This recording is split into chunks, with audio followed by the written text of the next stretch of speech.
Hi there, this is Craig Banta practicing how to do a video on my laptop to see if I look as impressive as I usually try to look. Today I'm going to be talking to you about a new way of looking at an old way of being. I've always been puzzled by why there seems to be such a conflict within our political environment, and have finally determined it's partly because we use language that conflicts with our worldview. So I've redefined that. And I hope this would help you see a way of looking at what we do and how we can do better.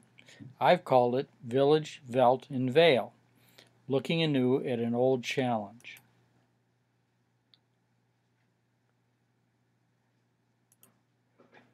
Our challenge is, how do we learn how to shift to a new way of looking at things? Now, in growth, in renewal, there's a process, and it's always the same no matter what kind of a process you're in. There's a period of learning, a period of rapid growth, a period of stabilization, and then a period when you shift. And when you shift, you always drop back and start again with a learn, grow, stabilize process. We also call this freshman, sophomore, junior, senior, graduate. Freshman, sophomore, junior, senior, graduate. Or local business, grow rapidly, start to space out, and then you have to shift to a regional business. Learn how to be a regional business, grow, stabilize, reach the limits of growth, shift and become a statewide business, and so on. It also applies to small problems we deal with, like learn how to grow rapidly with new technologies, grow very rapidly, stabilize, recession.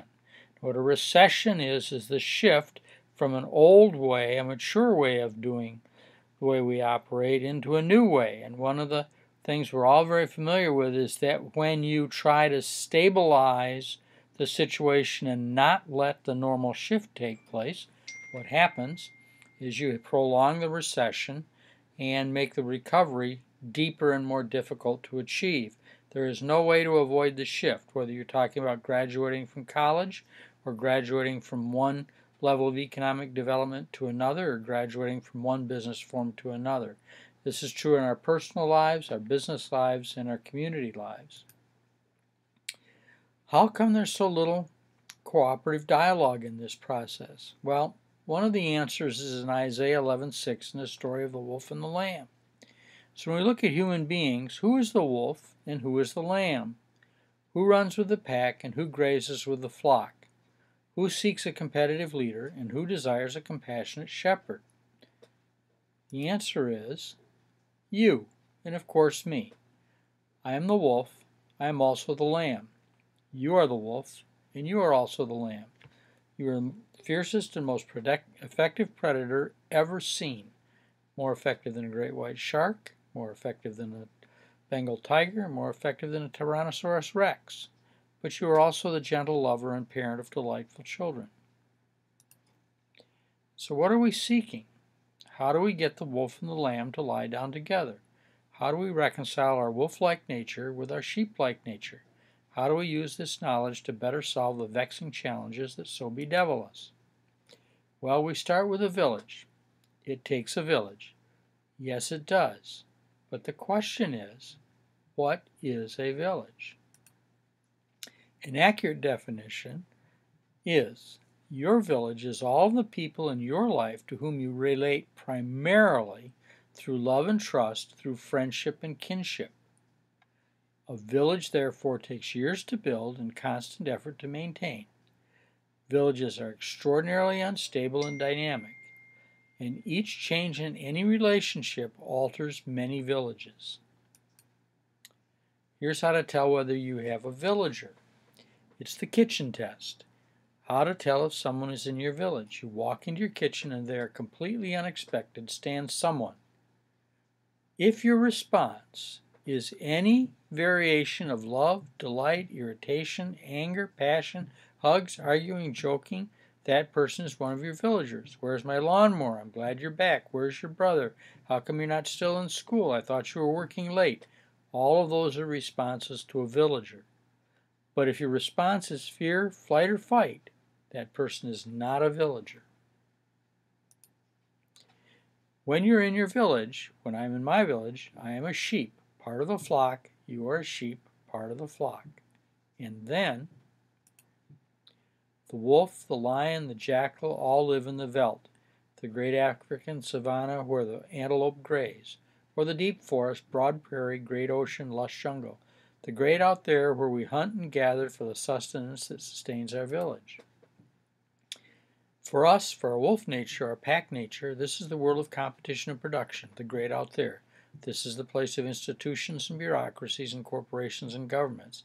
This is the place that produces the abundance that supports 90% of all living humans.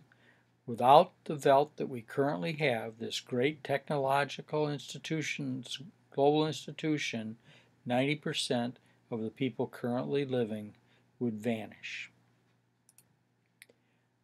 These are the villages. Villages are primarily about relationships, love and trust, friendship and kinship. Villages on their own can only produce what is required to support about 10% of humanity, most in extreme poverty, a few in modest comfort. Yet this is where we most want to be. This is our sustenance, our nurture, our home. Our hunger for affiliation with our village is one of our strongest drives. Children are very sensitive to village values and seek them thirstily. And here are all of our villages. This is the veldt. It provides us with the things, products and services. That is its purpose, that is its function. It's hierarchical, it's structured, it's formal. Comparison of values between the veldt and the villages are veldt values: wolves, predatory behavior; packs, leaders, meritocracy, conditional relationships, law and order, laws, contracts. You can be fired or dismissed. Village values are those of the lamb, the flock, the shepherd. Primarily it's an elderarchy, with the old folks running things. You have unconditional love and trust. There are rules, not laws. There are traditions, and if you get outside of the traditions and the rules, you can be ostracized or expelled rather than fired. Veldt values are oriented around teams, performance. They tend to be libertarian and politically. They're owned. A person who would be recognized would be Caesar, render under Caesar. They're focused on abundance. They support 90% of humanity with the goods and services are produced. And when you take veldt values and try and drive them into villages, you always have chaos. Village values are similar to those of a gang. They're based on relationships. They're primarily communitarian. They're shared values. The person who most represents this in our society is Christ, who very much was a villager. It's focused on scarcity. Without the values of the veldts, it could only produce about 10% of humanity. And when village values are pressed from one village into another through the veldt, the answer is always tyranny. So this is what we have. Veldt, providing goods and services to villages. But there's a gap here, and how you handle this is one of our great dilemmas. Because if you drive veldt values directly into villages, if the Department of Education in Washington tries to tell your local elementary school how to teach children, the result is always a breakdown of discipline and chaos. Always. There is no question about this. On the other hand, if people in this village decide that their way of looking at things, their village, their diet, their exercise program, their economic program, is what all villages need, and they use the veldt to drive their village values into a different village, the result is always tyranny. It's also known as fascism, communism. The dilemma. Villages and all villagers are communitarian. We are communitarian when we are in our villages. we use communitarian values, we use communitarian language. All Veldt participants are libertarians. When we're in the Veldt, we're all full of talk about laws and teams and production, consequences, responsibilities, accountability. Wolves, that's us, we're libertarians. Lambs, us, that's us, we're communitarians. Communitarian values pushed into the Veldt always results in tyranny. That's treating people as if they were sheep. It's a big herd to be managed. Libertarian values imposed on the village always result in chaos because the Veldt is about things. And when you take Veldt values and push them into the village, that means you're treating people as things. So what do? How do we reconcile this? We use mediators. And what do we mean by mediators? Mediators are social structures which are embedded in both the village and the Veldt.